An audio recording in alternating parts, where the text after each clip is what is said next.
fatal heart impacts, past painful scars. In fact, I blast tasteful bars and pass. I back up my actions, fact don't ask, grab reactions, jacked attack with every word, then act with class as they hear me snap. I got nothing to lose, cause I fought and felt the bruise. Now I'm not the one confused, call the shots and they produce. I ain't lost, I'm finally loose. Pick a new silver excuse, I need the views to boost me to a new abuse of being used. Everybody wants a piece now, y'all can rest in peace now. You're dead to me, so peace out. Remember, you're discreet now. Get ready for defeat now. Alrighty, hello everybody. This is Kirusho here, and well, quite a bit of things have been going on for Izuku Midoriya and Tokoyami Midoriya. Now, I'm not too sure Tokoyami is his first name or last name actually, now that I think about it. Anyways, now, the two brothers have faced off against one another in the, well, heroes versus villains. Midoriya was the victor, and quite a few things have popped up. Aizawa no longer suspects Izuku Midoriya of being the Vigilante Nightcrawler. Instead, his suspicion has been thrown towards Tokoyami. Now, the reason for this was somewhat simple, but at the same time also somewhat advanced. Tokoyami is wearing a black cloak, and it looks the exact same design of what the Vigilante was wearing. In fact, if you had to say something about it, it might be just that. It could be the exact same cloak, however a bit more cleaned up and repaired. Now, Eraserhead has yet to air this to anyone. However, you do also have Principal Nezu, who was there watching along with All Might. Now, they don't want to make a big scene of this. Pull this boy aside and ask him if he's murdering people in the name of his own father. That alone would probably bring a lot of distrust to UA. However, Tokoyami, he does feel like something's off. Eraserhead does seem to be somewhat tense, and so do the other teachers. Not a lot of them do seem to be approaching him, at least the same way, and he did find it kind of strange.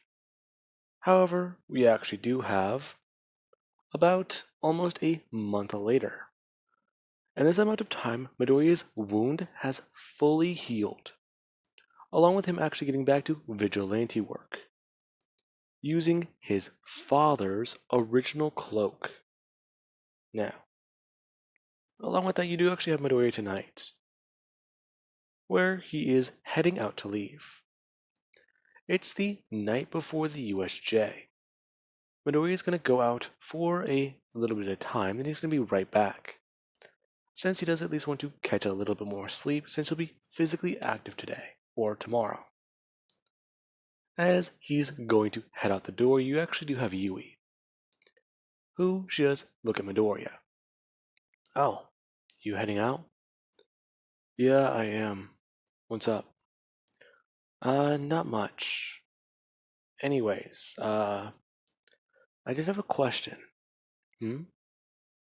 Oh, is this about if I ever get caught? Well, kinda. Or, actually, yeah. I assume this was gonna come up. Listen, if I do get caught, you have plausible deniability. Along with that, well, I'm fairly certain pro heroes might just take you in. Along with that, you go to UA. But I do understand your logic. Me and Lightshot have been thinking about something similar. If heroes don't take you in or do anything like that, well, what do you to say? Him walking into the bedroom and going to grab a stack of cash. Now, Midoriya, he would grab it along with a few other things, as he does then hold up a bag, saying that this is the getaway bag. Really? Yeah. Listen, in case your identity or my identity ever is compromised, you still got a plan. Cash, food, enough to get you on the run. And if you don't want to run, what do we to say? Talking about how there's a place not too far away she can stay at. The money should cover it for a bit of time.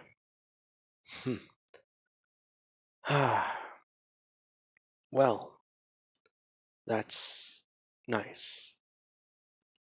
Hey, listen. What's up?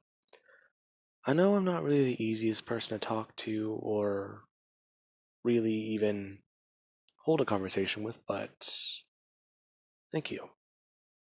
For what? For everything. I mean, you took me in and you hardly ever knew me. Oh, that. It's fine. You don't really have to thank me for it. I mean, you saved my life. I know that, but still. You took me in, gave me plenty of food, a place to stay, and you even now you're still looking out for me. Now, she just go to sit up, and then actually get off the couch, talking about how even right now, he's still thinking about her. Now, she would then just straight out come out and say it, ask Midori if he has a crush on her. What? No. Listen, I mean, you're a cute girl, not gonna lie. But I mean, still. We've gotten to know each other a lot and stuff like that, but it's just kinda, well, you know. You know what? Hard. Hard to form an attachment right now. I have a clear goal set in mind. And, well, not trying to sound disrespectful, but if we got, well, you know, if we got close, you'd be afraid people would hurt me? Well, yeah, kinda. Does that make sense? No, I understand it, but it's just kinda weird. I mean, we've been living together for over a month. Yeah, I guess. And now that you put it like that, it does seem kind of odd. Well, I mean, yeah. Anyways, later. Now, Midoriya would just say later, as he does put down the bag and go to leave. Now, Midoriya, as he's doing vigilante work tonight, he does take down a few petty thugs, along with kill some more men from the gang he's targeting. Now, Midoriya does notice that there's not really a lot of these guys out here tonight, as he's leaping from rooftop to rooftop using Light Shadow. Now, Light Shadow is basically tossing Midoriya up in the air with two giant hands that he does make out of his back. And Midoriya, he is bracing himself to land. Now, Midoriya does ask Light Shadow for some light reconnaissance. Well, not to make a joke. As Light Shadow would leap from his back and Midoriya would take over with actually moving. While Light Shadow, he does stay in the range of Midoriya. Now, Midoriya's range has increased to about 50 meters, meaning that Light Shadow can get a good distance away. And he does actually provide useful information. Midoriya being able to avoid certain pro heroes as he does move throughout the night. Now, Midoriya, as he actually is leaping through the air, he does try to think about it. Okay, invisible hands that come out of his back. They seem to be kind of good at the same time, but they're also bad. He's kind of causing a bit of a distraction. And every time he does go to land, he does have to be careful with the way he does move. Otherwise, he could actually crush a building. Or at least damage the floor a lot more than he really is. maybe I could try wings. Then again, that's not as simple. It's not as simple as a blade or the finger pistol. Okay, that stuff might be a bit too advanced, but at the same time, it's also a moving light component. Now, Midoriya is thinking, as he does go to form two different flat pieces of light in his hand, as he does land. Now, as Midoriya does do this, he does try to think. The light forming into two different gears. Before Midoriya, he does get them to start moving into each other. And Midoriya, he does try to at least think about it more. The more moving parts it does have, the more focus he does have to give it. So, as he does, begin to have wings sprout from his back. And Midoriya, he does look to his right and see them. He can see the brief outline of them even when they're invisible, since they do have mass and are connected to his body. As he does get them to start moving and flapping. Now, eventually, Midoriya does head home, as he does need to sleep and get up for UA the next morning. Now, the next morning, Midoriya and Class 1A are all heading out to the USJ. And people are talking. Everybody is talking about how things have been going for the school year. And people are actually asking about each other's quirks. Now, everyone is sitting there in their hero costumes. And you do actually have somebody who would ask Midoriya a question. Now, Midoriya would be caught off guard by it. Somebody asking about how his quirk actually does work. Oh, well, I mean, it's simple. I absorb sunlight or UV rays, and then I can create stuff out of it.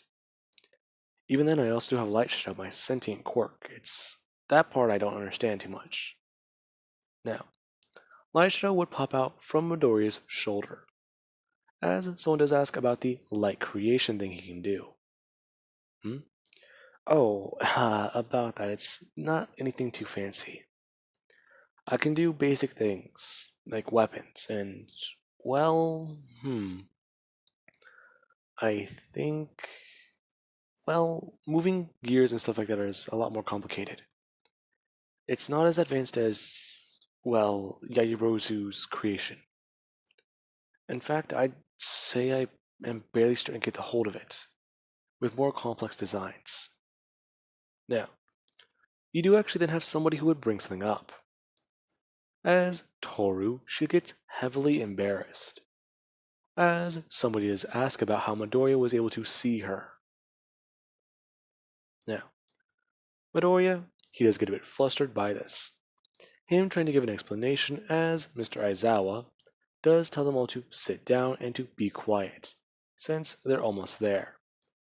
As he does begin to explain what's going to happen at the USJ.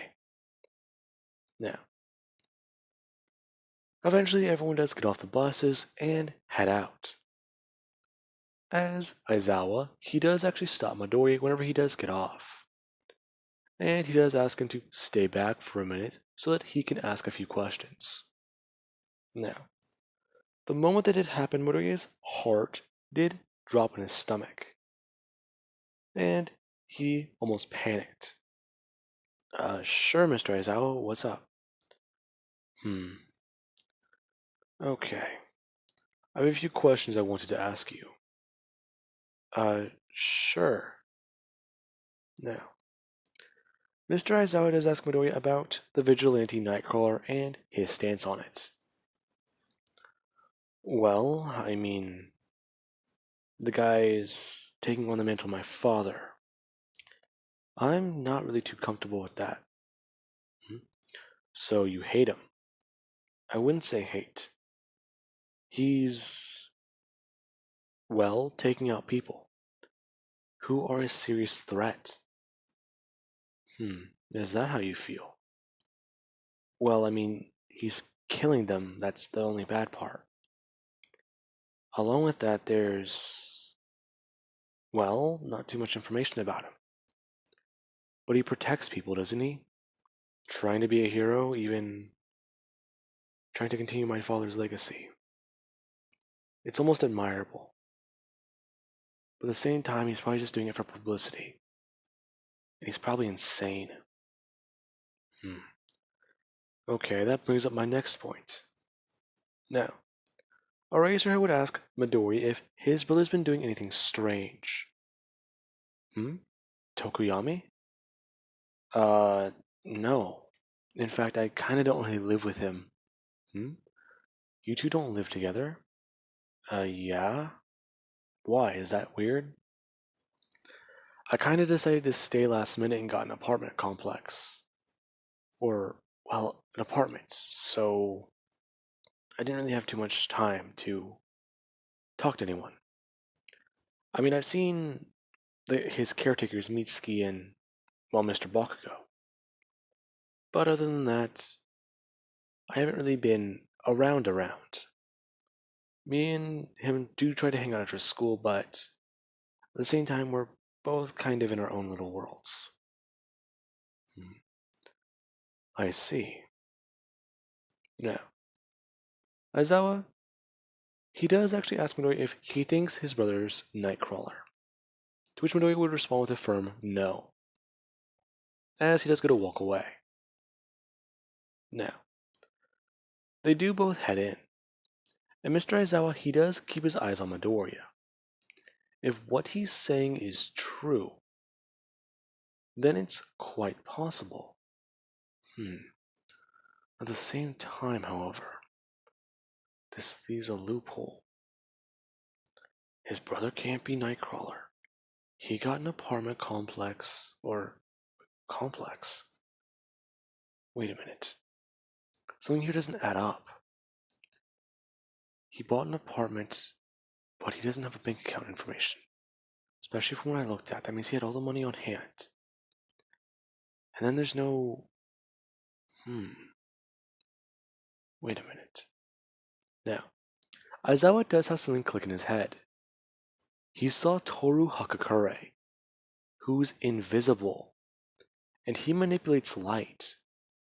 If he can manipulate light on a spectrum that's visible, that means that he also might be able to see invisible creations. Therefore, Aizawa actually going to step forwards and confront Midoriya, as the villains do show up. Now, Aizawa's attention quickly does snap from Midoriya to the villains, as Midoriya does see this as well and go to get on guard, asking Light Shadow for some assistance. Now, Light Shadow does jump out of Midoriya and go to his right. Now, Midoriya, he would just begin to create weapons made of light. Him making 2 blunt objects he can hold in his hands, which do resemble large axes, just without the actual metallic blade. Now, Eraserhead, he's rushing into battle, and Midoriya, he does go to do the exact same thing, as Light Shadow himself is going on the offensive. Midoriya talking about how they're not going to die here today. Now, Midoriya saying those words has rallied a few people to his cause, as many different people do begin to go on the offensive. Now, as this is happening, Midoriya and Class 1A along with Mr. Aizawa are attacking villains, as we actually have Midoriya and Light Shadow, who they are back to back and fighting.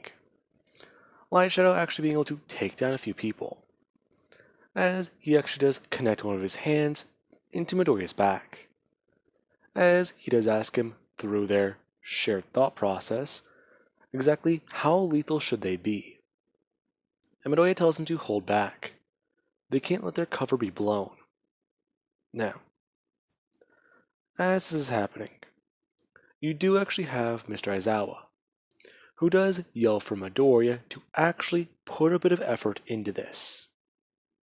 Now, Midoriya does look over at Aizawa, as there actually is something behind him. And Midoriya, he does go to bring his hands up and grab his wrist, as he does go to brace the palm of his hand with his left thumb. As Midoriya, he does actually fire off a beam of light. Now, Midoriya, he hits a villain directly behind Eraserhead. Now, the villain does fall, as you clutch their arm, talking about how it burns like hell. Now, Eraserhead, he would barely be able to register what happened, as the moment he did turn, the villain was already on the ground. Realizing that Midoriya shot him with a beam of light so fast, he could hardly see it. Now, Shigaraki, he does get annoyed, as he does order the, removal of these kids from the battlefield. Now, as this does happen, Midoriya and Class 1A is all swept up, along with a little bit of villains.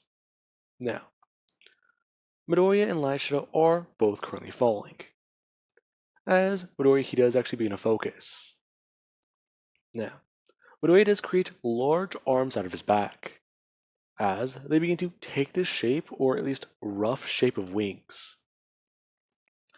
They look like if you were to just slightly bend a ruler and fold it somewhat upwards at an angle, and then you bend it downwards. They don't look all that fancy, but Midoriya was able to make wings to somewhat fly, or at least maneuver himself while he's in the air. Now, as Midoriya is gliding down, he actually does see somebody who is falling, as he does bring his hands up and catch them. Now, Midoriya caught, let's just say, Jiro, as he does ask her if anyone else is falling with her, as she does throw her hand outwards and point in a direction. Now, Midoriya, he does actually go to move, as he does tell her to hold on to him, as a arm, or at least let's just say a chain, does get thrown out of a part of his body. It smashed directly on the side of a building before latching onto it, allowing Midoriya to quickly spin around as he does go to actually look up. And Momo would land directly onto his back. Now, Midoriya does brace his body, along with beginning to make something that he can use to hold up his legs, and actually make sure that Momo does not fall. Now, we actually do then have Denki, who, this is not too fun for him. Momo would point him out, as she does go to make a net gun and fire it off, barely being able to catch him. Now, they all do begin to try and make a plan, as you actually have Midoriya after they do land, who he does look back at the battlefield, and he actually does have a different look on his face from what everyone has normally seen. Okay. This is different. Now, everyone does look at Midoriya and think about what's going on. A lot of them are panicking, but then there's this guy. He's calm. Okay, let's see. Strategy-wise, it's just like whenever I once dealt with those guys before. So let's just see. The idea is to divide and conquer and spread us thin. That means that there will be villains here and we'll be in trouble. Hey, Midoriya, what are you talking about? Nothing. Listen, I think I know what the villains are planning, but I do have a few questions. Midoriya would say. Him turning to Denki and asking if his electric-based quirk would be able to charge him up a bit. I don't know. How does your quirk even work? Now, Midoriya would explain it, and Denki does not understand. Now, the villains would show up, as they do demand for them to surrender.